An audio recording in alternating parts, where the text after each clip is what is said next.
میں خداوند کا شکر کرتا ہوں کہ خداوند نے یہ پرفضل موقع مجھے دیا ہے کہ میں آپ کے درمیان خداوند کے کلام کے اس حصے کو بیان کر پاؤں۔ میں خداوند کا شکر کرتا ہوں جو اپنی قدرت کاملہ کے وسیلے سے ہمارے درمیان اپنے عجیب کام کرتا ہے، اور ان عجیب کاموں کے وسیلے سے وہ ہمیں احساس بخشتا ہے کہ میں تمہارے ساتھ ہوں۔ آج جب میں یہاں پر پہنچا ہوں تو میں شکر گزاری کرنا چاہتا ہوں خدا کے بعد تقدس مآب اپنے بشپ صادق ڈینیل صاحب کا، کہ جب ہماری ایونجلسٹک کمیٹی نے میرے نام کو منتخب کیا تو انہوں نے اپنی محبت کا اظہار کرتے ہوئے اس بات کو اور زیادہ پروموٹ کیا کہ ہم چاہتے ہیں کہ ہمارے نوجوان پادری یا وہ پادری جو مجھ جیسے تھوڑے سے بزرگ پادری ہیں وہ بھی آگے بڑھ پائیں اور خدا کے کلام کی ان جہتوں کو، خدا کے کلام کی ان باتوں کو جو شاید پوشیدگی میں رہ جاتی ہیں، وہ دوسروں تک بھی پہنچا پائیں۔ میں تھوڑی دیر کے لیے شکر گزاری پادری ایڈون نذیر کی بھی کرنا چاہوں گا، ان کی ٹیم کی بھی کرنا چاہوں گا کہ اگرچہ دن بڑے مصروف ہیں لیکن پھر بھی انہوں نے ایک اچھی کاوش کی اور اس پروگرام کو انتھک محنت کے ساتھ تیار کیا تاکہ لوگ جو ہیں وہ خدا کے منصوبے کو جان سکیں، لوگ جو ہیں وہ خدا کی جو زندگی کا مقصد ہمارے لیے خدا رکھتا ہے اس کو پہچان سکیں۔ میں چاہوں گا کہ چونکہ ہم نے بہت سنا ہے خداوند یسوع مسیح کی پیشیوں کے متعلق، تو میں تھوڑا سا خاکہ آپ کے سامنے بیان کرنا چاہتا ہوں کہ میں کن پوائنٹ پہ یا کن نکات پہ خدا کے کلام کو آپ کے ساتھ شیئر کروں گا۔ تھوڑی دیر کے لیے میں کوشش یہ بھی کروں گا کہ جو یہ یسوع کی پیشیاں ہیں ان کے درمیان میں یا ان کے اندر رہتے ہوئے جو واقعات رونما ہوئے ہیں، کیا ان کا بھی تعلق الہیات کے ساتھ، خدا کے الہی منصوبے کے ساتھ ہے؟ اگر ہے تو ان کو کیسے جو ہے وہ ہم سمجھ سکتے ہیں، کیسے جان سکتے ہیں؟ اس کے ساتھ ساتھ میرا تھوڑا سا، چونکہ پادری صاحب نے کچھ بتایا ہے شرعی طور پر بھی کہ پیشیاں جو ہیں وہ شرعی طور پر جو ہے وہ لیگل نہیں تھیں، قانونی نہیں تھیں، کس طرح سے نہیں تھی، کچھ چیزیں انہوں نے بتائیں، لیکن تھوڑا سا میں اس میں کچھ ایڈ بھی کروں گا الہی منصوبے کے تعلق سے۔ پھر تیسرے پوائنٹ پہ میں اس بات کو بھی ہائی لائٹ کرنے کی کوشش کروں گا کہ جو پیشیاں انبیاء اکرام نے پرانے عہد نامے میں اور پھر نئے عہد نامے میں بھی ایک پیشن گوئی کی تکمیل جو ہے وہ ہمیں نظر آتی ہے، ان پیشن گوئیوں کا تعلق جو ہے وہ کلام اقدس اور پھر جو ہے وہ الہی منصوبے کے ساتھ کس طرح سے جڑا ہوا ہے، ہم ان چیزوں کو جو ہے تھوڑا سا جاننے کی کوشش کریں گے۔ اگرچہ میں خدا کی حضوری میں ایک نکما نوکر ہوں تو بھی میں چاہتا ہوں کہ آئیے دعا کریں اور اس کام کو آگے بڑھانے کی مدد مانگیں۔ وفادار آسمانی باپ، میں تیرا شکر کرتا ہوں کہ تو نے مجھے قوت اطاعت بخشی ہے، اور خداوند منت کرتا ہوں کہ اس کے لیے جرأت اظہار بھی عطا فرما، مسیح ہمارے خداوند یسوع کے نام سے آمین۔ کوشش کریں گے کہ ہم اپنے ٹائم کو جو ہے وہ یوٹیلائز اچھے طریقے کے ساتھ کر پائیں اور اچھے طریقے کے ساتھ ہم ان چیزوں کو سیکھ پائیں۔ تھوڑی سی بات میں یہ کروں گا کہ آپ نے اپنے ذہن میں ایک بات ضرور رکھنی ہے کہ یہ ساری جو پیشیاں ہو رہی ہیں ہم نے ان کو سیکھنا ہے الہی منصوبے کے ساتھ، اور میں آپ کے سامنے پہلے ان پیشیوں کو تھوڑا تھوڑا بیان کرتا چلا جاؤں گا اور پھر میں اس کا کانٹیکٹ جو ہے وہ آپ کے ساتھ جوڑنے کی کوشش کروں گا جو الہی منصوبہ ہمارے سامنے رکھا گیا ہے۔ باغ گتسمنی کا واقعہ ہے جہاں سے یہ سارا کچھ سلسلہ جو ہے وہ شروع ہوتا ہے، اور اس سلسلے کے اندر میں ایک سوال آپ کے ساتھ چھوڑے جاؤں گا، یہ آپ نے اپنے گھروں میں اس کا جواب ڈھونڈنا ہے کہ یہ کیا ہے، کیونکہ یہ میرے ٹاپک کے ساتھ ریلیٹڈ نہیں ہے، لیکن چونکہ یہ ایک وقت میں سامنے آئے گا، جب ہم آگے بڑھیں گے تو یہ ایک وقت سامنے آئے گا کہ ایسا آخر کیوں ہے۔ خداوند یسوع مسیح فسح کھا کر جاتے ہیں، خداوند یسوع مسیح فسح کھا کر جاتے ہیں اور کائن کہہ رہے ہیں کہ ہم نے ابھی فسح کھانی ہے، تو یہ آپ نے ضرور سوچنا ہے کہ یہ کیا کوئی تضاد تو نہیں ہے؟ اگر تضاد ہے تو کیوں ہے؟ لیکن یہ سیکھنے والی بات ہے۔ بظاہر یہ نظر آتا ہے تضاد ہے، لیکن یہ تضاد نہیں ہے. یہ آپ نے سیکھنا ہے. میں اس کو کنٹینیو کروں گا، اور کنٹینیو کرتے ہوئے میں یہ چاہوں گا کہ جب خدا یسوع مسیح باغ گتسمنی سے گرفتار کر کے لے جائے گئے ہیں تو وہ سب سے پہلے حنا کے پاس لے کر گئے ہیں، اور پادری صاحب نے بھی اس کا ذکر کیا. میں تھوڑا سا اس کا اس طرح سے بیان کرنا چاہوں گا کہ جیوگرافیکلی جو ان کی پوزیشن تھی، یہ جو پیشیاں اتنی جلدی جلدی گھنٹوں میں ہو رہی ہیں، تو لوکیشن جو ہے وہ قریب ہوگی تو تبھی سب کچھ ہو رہا ہوگا نا. اگر لوکیشن دور دور ہوتی، جیسے اگر قیافہ کا گھر ہے اور حنا کا گھر ہے، تو ایک گھر سے نکل کر دوسرے گھر میں جا رہے ہیں، پہلے وہاں پر اتنا ٹائم لگا ہے. پادری صاحب نے بہت سارا اپروکسیمیٹلی ٹائم جو ہے وہ بتایا کہ اتنا ہی ٹائم ہے، کیونکہ ہم ایگزیکٹ نہیں بتا سکتے تو ہم تقریباً کا لفظ جو ہے وہ اس میں استعمال کرتے ہیں. اب جب ہم تقریباً کا لفظ اس میں استعمال کرتے ہیں تو پھر ہمارے خیالات بھی تقریباً اچھے ہو سکتے ہیں اور تقریباً کمزور ہو سکتے ہیں. ہمارا علم محدود ہے. ہم اپنے محدود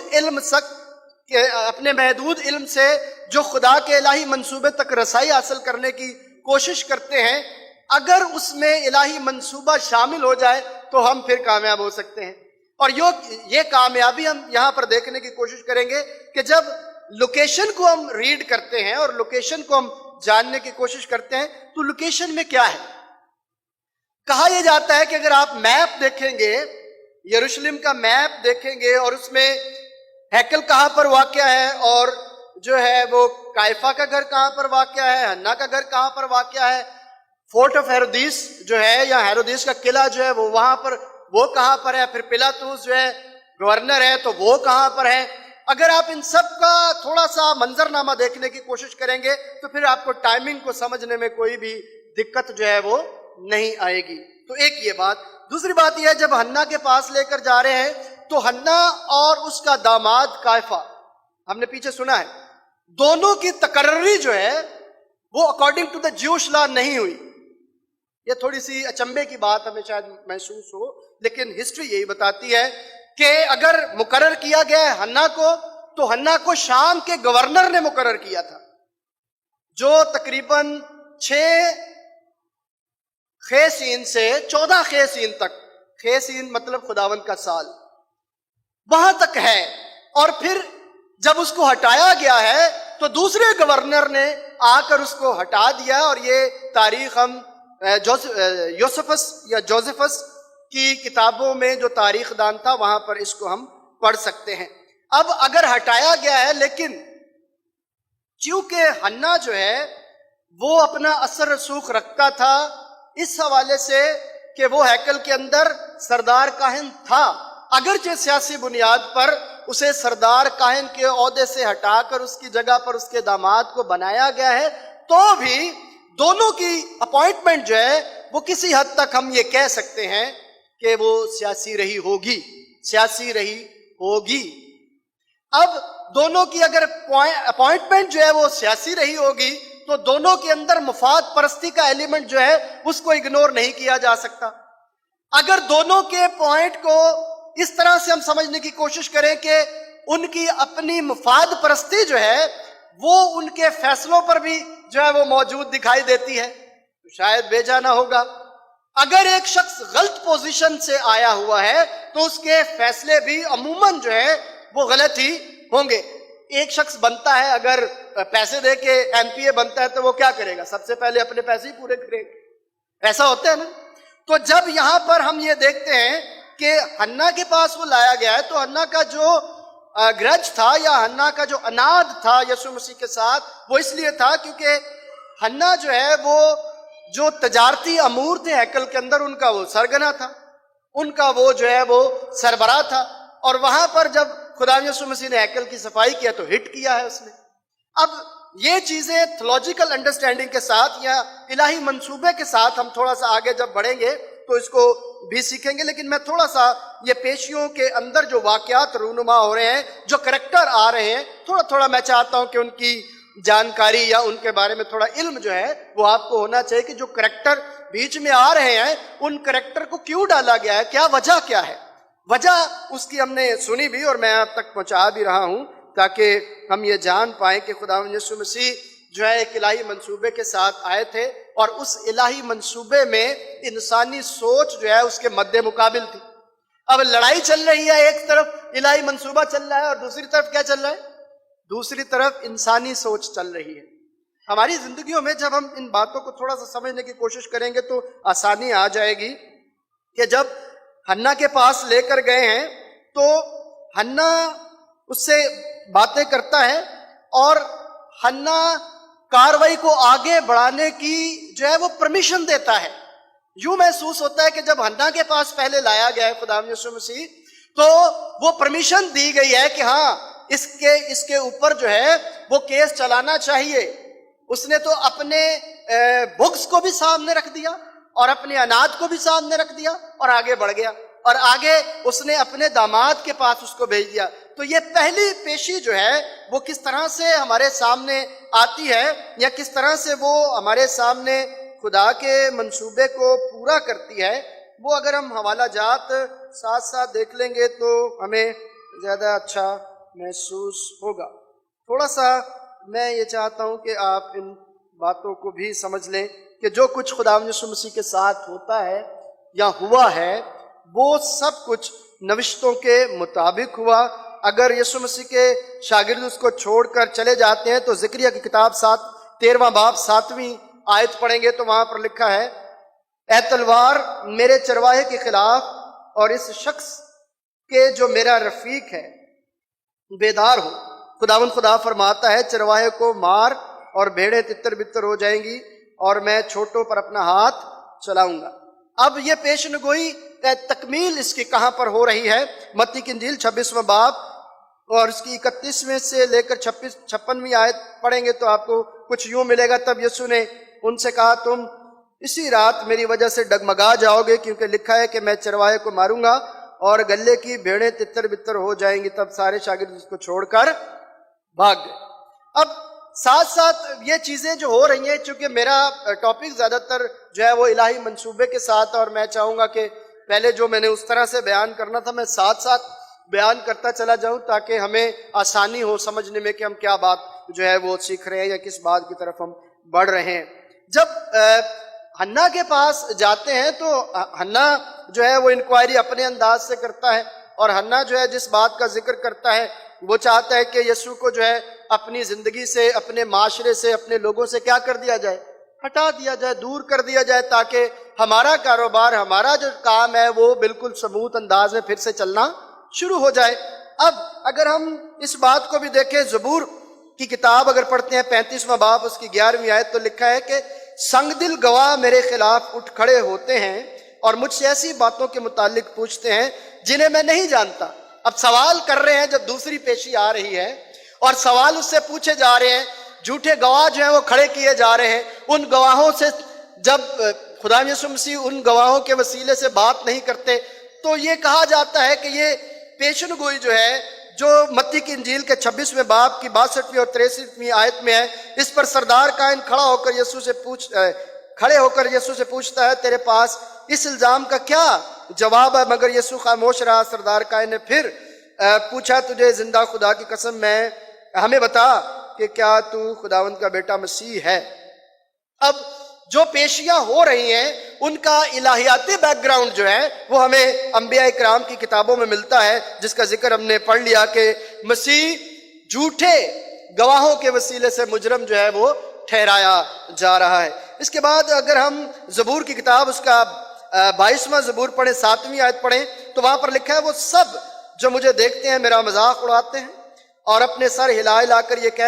کہتے ہوئے تانا زنی کرتے ہیں۔ اب یہ زبور کے اندر خدا کے الہی منصوبے کا حصہ موجود ہے، اور اس کی تکمیل کہاں پر ہو رہی ہے؟ لوکا کی انجیل 23واں باب 11ویں آیت، تب ہیرودیس نے بھی اپنے سپاہیوں کے ساتھ مل کر یسوع کی بے عزتی کی اور اس کی ہنسی اڑائی۔ اب یہ دیکھیں، جو پیشیاں ہو رہی ہیں اور ان پیشیوں کے اندر جو کچھ بھی ہو رہا ہے وہ خدا کے الہی منصوبے کے مطابق ہو رہا ہے۔ اس سے پیشتر کہ متی کی انجیل میں کوئی واقعہ رونما ہو، اس سے پیشتر کہ لوکا کی انجیل میں کوئی واقعہ رونما ہو، اس سے پیشتر کہ مرکز یا یوحنا کی انجیل میں کوئی واقعہ رونما ہو، تو وہ واقعات پہلے سے کہاں پر لکھے گئے ہیں؟ صحائف میں لکھ دیے گئے ہیں، زبور میں لکھ دیے گئے ہیں، تاکہ اس نجات دہندے کے لیے یا جو آنے والا ہے اس کے لیے انتظام پہلے سے جو ہے وہ کنٹینیو ہو سکے۔ اب اگر ہم اس بات کو بھی سمجھتے ہیں کہ نہ صرف ان پیشیوں کے دوران خداوند یسوع مسیح کا مذاق اڑایا گیا، خداوند یسوع مسیح کو جو ہے وہ تانا زنی کا نشانہ بنایا گیا، بلکہ رد بھی کر دیا گیا۔ میں ساری پیشیوں کا ذکر تو نہیں کر رہا کیونکہ میرا کام نہیں تھا، پادری صاحب نے بڑی خوش اسلوبی اور عرق ریزی کے ساتھ ان پیشیوں کا جو ہے وہ ذکر کیا ہے، میں صرف جو ہے وہ ان کو کنیکٹ کر رہا ہوں الہیات کے ساتھ یا الہی منصوبے کے ساتھ۔ جیسے دیکھیں یسایہ کی کتاب اس کا 53واں باب اور اس کی 3 آیت میں لکھا ہے، لوگوں نے اسے حقیر جانا اور رد کر دیا۔ لوگوں نے اس کو حقیر جانا اور رد کر دیا۔ اب اس پیش نگوئی کی تکمیل کہاں پر ہو رہی ہے؟ لوکا کی انجیل 23واں باب اس کی 18ویں آیت سے 23ویں آیت پڑھیں گے تو وہاں پر لکھا ہے کہ وہ ایک آواز ہو کر چلانے لگے، اس آدمی کو صلیب دے اور بارابا کو ہماری خاطر رہا کر دے۔ جو پیشیاں آپ نے سنی اور جس انداز سے پیش کیا گیا خداوند یسوع مسیح کو، ان پیشیوں کی تکمیل یا ان پیشیوں کا ذکر جو ہمیں ملتا ہے وہ پیچھے کلام اقدس میں موجود ہے۔ کلام اقدس میں موجود ہے تو میں نے ان کا ذکر جو ہے وہ آپ کے سامنے جو ہے وہ کیا ہے۔ اچھا، ان باتوں کو اور زیادہ اگر ہم تھوڑا سا کریدنے کی بھی کوشش کریں اور یہ جاننے کی کوشش کریں کہ یہ جو پیشیاں ہیں، ان پیشیوں کے اندر اور خدا جو ہے وہ کس طرح سے اپنے الہی منصوبے کا بیان کرتا ہے۔ میں نے شروع میں یہ کہا کہ کچھ واقعات ساتھ میں رونما ہو رہے تھے، جس میں پطرس کا واقعہ بھی شامل ہے۔ چونکہ پطرس کا انکار بھی ایک الہیاتی پیشن گوئی کے ساتھ منسلک ہے، اور اس سے پیشتر کہ خداوند یسوع مسیح پکڑوایا جاتا، خداوند یسوع مسیح نے پطرس سے کہا جو بڑا پرجوش تھا، اس سے کہا کہ تو مرغ کے بانگ دینے سے پہلے 3 بار میرا کیا کرے گا؟ انکار کرے گا۔ اور حنا اور کائفہ کے سامنے جو پیشیاں ہو رہی ہیں، انہی کے دوران جو ہے وہ پطرس کیا کر دیتا ہے؟ انکار کر دیتا ہے۔ تو الہی منصوبے میں یوں محسوس ہوتا ہے کہ پطرس بھی اس کا ایک حصہ رہا ہوگا۔ یہاں پر پھر میں یہودا اسکریوتی کا ذکر بھی جو ہے وہ تھوڑا سا کرتا چلا جاؤں گا کیونکہ الہی منصوبے کا حصہ ہے۔ خداوند یسوع مسیح نے کہا کہ ابن آدم کے حق میں تو جو کچھ ہونا ہے وہ تو ہونا ہی ہے، لیکن افسوس اس پر کہ جس کے وسیلے سے ہو، افسوس اس پر کہ جس کے وسیلے سے ہو۔ تو یہ ایک کردار ہمیں نظر آتا ہے جو خدا کے پلان کے مطابق اس کی تکمیل کو ظاہر کرتا ہے۔ اچھا، اس کو تھوڑا سا اور ہم سمجھنے کی کوشش کریں گے کہ جب خداوند یسوع مسیح کے آنے کی باتیں کی جاتی ہیں، جب خداوند یسوع مسیح کے آنے کی باتیں کی جاتی ہیں تو ان باتوں کے اندر ایک پیغام پوشیدہ ہے جس کو ہم اس وقت تک سمجھ نہیں پائیں گے جب تک ہم نے خدا کے ابتدائی نظام کو نہ سمجھا۔ اب میں اگر ایک بات اور کرتا چلا جاؤں، اور وہ بات کیا ہے کہ خداوند یسوع مسیح کے بارے میں کیا کہا گیا کہ بنائے عالم سے پیشتر ذبح کیا ہوا برہ۔ اب سوال تو اٹھے گا کہ جب بنائے عالم سے پیشتر ذبح برہ کر دیا گیا ہے، انبیاء اکرام نے اس ذبح کیے ہوئے برے کے متعلق بتا دیا ہے، تو پھر پیشیوں پر ہم سوال کیا اٹھائیں گے؟ ہے بات سمجھنے والی بات ہے کہ پھر پیشیوں پہ سوال کیا اٹھائیں؟ پھر قانونی، شرعی، غیر شرعی، غیر قانونی کیا بات ہم کر سکتے ہیں؟ لیکن یہ بات اس وقت تک ہم نہیں سمجھ پائیں گے جب تک ہم خدا کا الہی منصوبہ نہیں سمجھتے۔ یاد رکھیے، انسانی عقل جو ہے وہ بہت سارے کام کرنا چاہتی ہے، لیکن اس کی ایک لمٹ ہے۔ انسانی عقل بہت زیادہ بھاگنا چاہتی ہے، لیکن اس کی ایک سپیڈ ہے۔ انسانی عقل بہت کچھ سر کرنا چاہتی ہے، لیکن اس کی ایک حد مقرر کر دی گئی ہے، اس سے زیادہ وہ نہیں جا سکتا۔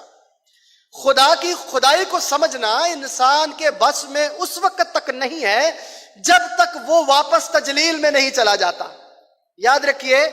جب تک انسان خدا کی حضوری میں واپس نہیں چلا جاتا تب تک وہ خدا کی دی ہوئی برکت اور بخشش کو بھی کلی طور پر جان نہیں سکتا۔ میں یہ کہنا چاہتا ہوں کہ دیکھیں، خدا نے جب باغ عدن میں آدم اور حوا کو رکھا تو ایک حکم جاری کیا، اور وہ حکم کیا تھا کہ تو نے نیک اور بد کی پہچان کے درخت کا پھل نہیں کھانا. یعنی جو چیز تمہاری نہیں ہے اسے تم نے لینا بھی نہیں ہے، جو چیز تمہاری نہیں ہے اسے تم نے لینا بھی نہیں ہے. لیکن انہوں نے وہی کام کیا، اور خبرداری کیا تھی کہ جس دن تم اسے کھائے تم مر گئے. لیکن کیا عجیب بات ہے کہ وہ مرے نہیں ہیں. عجیب بات ہے نا کہ وہ مرے نہیں ہیں. دیکھیں، اگر آپ پیدائش کی کتاب 3 باب 15 آیت سے پڑھنا شروع کریں گے تو آپ کو معلوم پڑے گا کہ وہاں پر خداوند خدا جو ہے اس سے پیشتر کہ انہیں باغ عدن سے نکالے، ان کے لیے ایک عجیب کام کر دیتا ہے اور اس الہی منصوبے کا اظہار کر دیتا ہے جو ہمیں تکمیل کے آخری مراحل میں یسوع مسیح کی پیشیوں کے وسیلے سے ملتا ہے. یاد رکھیے کہ میرا مطمع نظر آج آپ کے ساتھ اس نشست میں خدا یسوع مسیح کی مصلوبیت نہیں ہے. میرا صرف اس نشست میں آپ کو بیان کرنا ہے اس کی پیشیوں کے مطابق اس کا الہی منصوبہ. اب خداوند خدا نے ان کو وہاں پر سے نکالنے کا بندوبست کیا، کیونکہ اس کے ہاتھ میں ایک ترازو ہے جسے ہم کہتے ہیں انصاف کا ترازو. اب ایک پلڑے میں گناہ آ گیا ہے تو دوسرا پلڑا جو ہے وہ کیا ہو گیا ہے، پھر برابر کرنے کی ضرورت ہے. بنائے عالم سے پیشتر خدا یسوع مسیح کی زندگی پر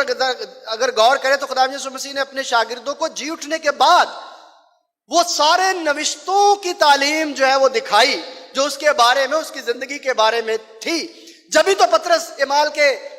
2 باب میں دلیری کے ساتھ یہ کہتا ہے کہ یہ بات علم سابق کے حوالے سے، یعنی اس نالج کے حوالے سے جو ہماری دنیا کا نہیں ہے، اس الہی پلان، اس منصوبے کے مطابق مجھے بتائی گئی ہے. اور میں آپ کو بتا رہا ہوں کہ خدا یسوع مسیح علم سابق کے مطابق صلیب پر کیا ہے، چڑھا ہے، قربان ہوا ہے، اس نے اپنی جان دی ہے. اب بڑا عجیب سا سوال سامنے آ جائے گا کہ علم سابق کے حوالے سے اگر ساری چیزیں طے تھی تو پھر ایک ہم لفظ استعمال کرتے ہیں پری ڈیسٹینیشن، علم التقدیر کی بات آ جاتی ہے. اور یہ بڑا ہی جارج بھٹی صاحب ہمارے استاد بھی ہیں، انہوں نے یہ کہا کہ یہ ایک بڑا وسیع تر عنوان ہے اور اس کو چند لمحوں میں جو ہے وہ سمیٹنا اتنا آسان نہیں ہے. جب پری ڈیسٹینیشن کی بات آئے گی تو پھر ان پیشیوں کی بھی بات آئے گی، اور ان پیشیوں کو جب ہم پری ڈیسٹینیشن یا علم التقدیر کے حوالے سے دیکھیں گے تو شاید ہم پریشان ہو جائیں، شاید ہم تھوڑا سا ایمان میں کمزور ہو جائیں کہ اگر یہ سب کچھ پہلے سے طے ہے، اگر یہ سب کچھ پہلے سے طے ہے تو پھر یہ جو کچھ ہو رہا ہے اس پر ہمیں آمین کہنا چاہیے. لیکن ایسا نہیں ہے. تقدیر کے ساتھ جو تعلق ہے وہ تھوڑا سا ہم آگے جا کے سیکھیں گے. میں صرف تھوڑا سا اور آگے بڑھتے ہوئے کہ خدا یسوع مسیح نے اپنے شاگردوں کو یہ بتا دیا کہ میرے بارے میں صحائف میں جو کچھ لکھا ہے وہ الہی منصوبے کا حصہ ہے، اور پطرس اس کا ذکر کرتا ہے. اور جب پطرس ذکر کرتا ہے تو یہ کہا گیا ہے کہ بنائے عالم سے پیشتر ذبح کیا ہوا برہ. اب ذبح کیا ہوا برہ، جب ذبح کیا ہوا برہ ہے تو ذہن میں ایک دم قربانی کا خیال آتا ہے، قربانی کا خیال آئے گا تو فدیے کا خیال آتا ہے، فدیے کا خیال آئے گا تو معافی کا خیال آئے گا، معافی کا خیال آئے گا تو خدا کی قدرت اور اس کی محبت کا بھی خیال ہماری زندگی میں آ جائے گا. میں اس بات کو بھی آپ کے سامنے رکھنا چاہتا ہوں کہ دیکھیں خداوند یسوع مسیح کے بارے میں پیدائش کی کتاب کے 3 باب کی 15 آیت میں لکھ دیا گیا کہ عورت کی نسل سے کیا ہوگا،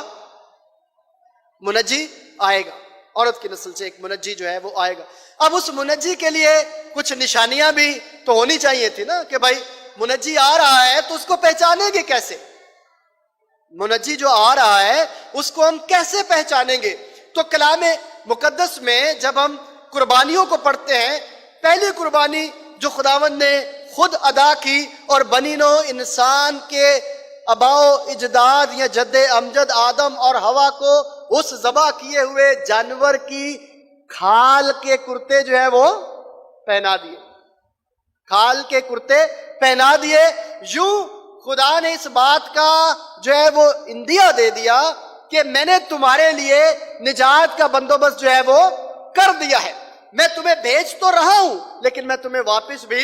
لے کر آؤں گا. اور قربانی کے نظام کو فدیے کے طور پر ایک رائج شکل اس وقت دی گئی جب موسیٰ کو قربانیوں کے وسیلے سے آگے بڑھنے کا جو ہے وہ پیغام یا شرعی حکم جو ہے وہ دیا گیا، لیکن بیچ میں ابراہیم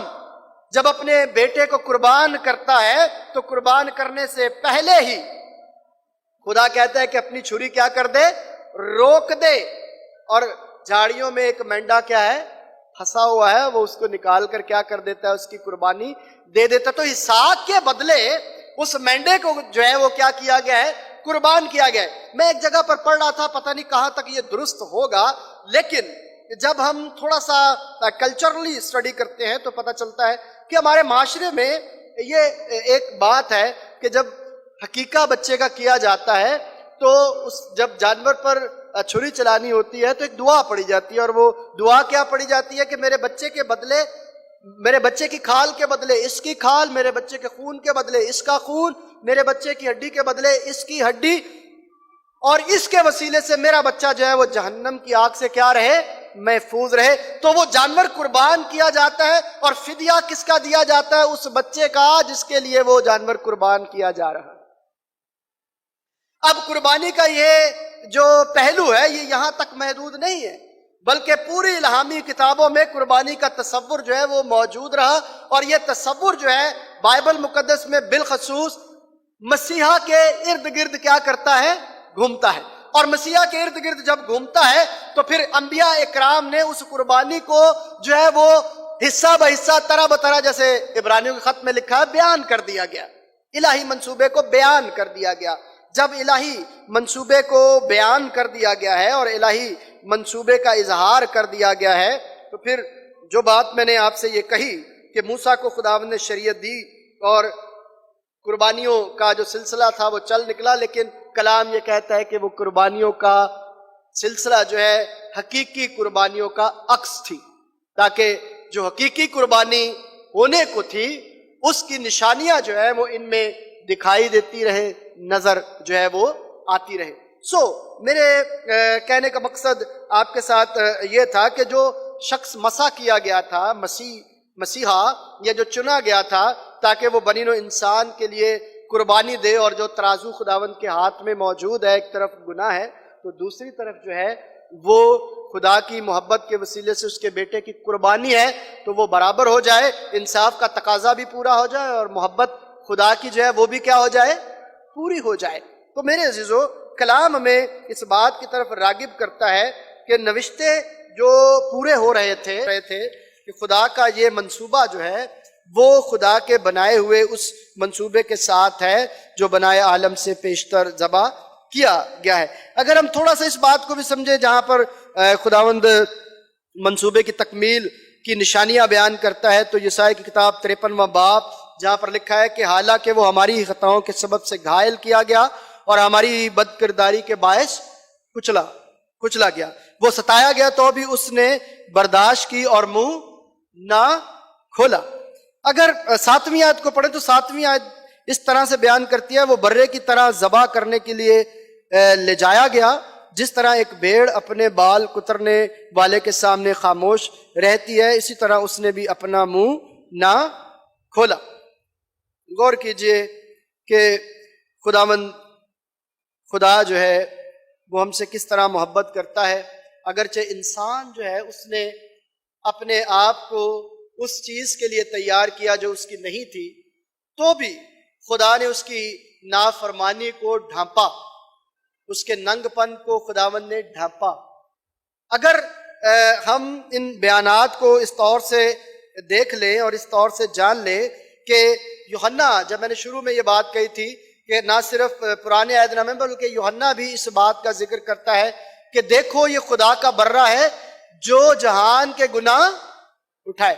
وہ نیو ٹیسٹمنٹ میں جو ہے وہ پروفیسی کر رہا ہے، نیو ٹیسٹمنٹ میں وہ پیش گوئی کر رہا ہے تاکہ لوگ جان پائیں کہ جو آنے والا مسیحا تھا، جس الہی انتظام کی تکمیل جو ہے وہ ہونے والی ہے، اس کا آغاز جو ہے وہ ہو چکا ہے اور وہ آ چکا ہے. ہمارا نجات دہندہ جو ہے وہ کیا ہے، وہ آ چکا ہے، اور جب آ چکا ہے تو وہ بطور فدیے کے وہ اپنے آپ کو جو ہے وہ پیش کرے گا. یوں ہم یہ سمجھ سکتے ہیں کہ خدا کا جو الہی منصوبہ ہے انسان کو بچانے کا،